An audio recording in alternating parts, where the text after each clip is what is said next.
So tell us, how did this project land in your lap? It literally landed in my lap. Richard Gere came to me and he said, I have a script, and it's not exactly what I want to do, but it's something like I want to do. And can you look at it and maybe write a new script and do something together? And I read it, and it was about a homeless guy who was lost in New York, and he got into the homeless shelter system and got into Bellevue and got into a homeless shelter system, in Brooklyn. And I just wanted to be a part of it, basically, So I wish I could say, like, this was my idea and I was all over it. But it was really Richard who was obsessed with this role for a long time and really wanted to play a guy who had nothing. It was like a complete existential crisis of Richard Gere has nothing. And he goes out to the streets and he begs for change, and what is that going to look like? And that's what we did.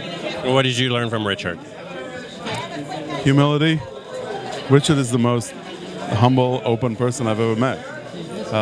He's incredibly spiritual. I can't say that I am spiritual, but I can say that I learned from him about opening up and just being part of a human experience.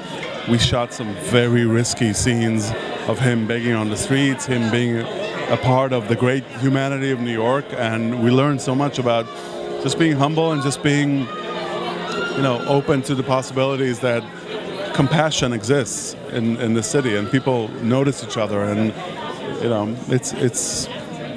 we started this movie as a sort of, in the Bloomberg era, and we got it into the de Blasio era, and we saw a difference. We saw a difference of people caring about, homeless people and caring about their stories, and that's what we're trying to tell. One story, and that could go a long way.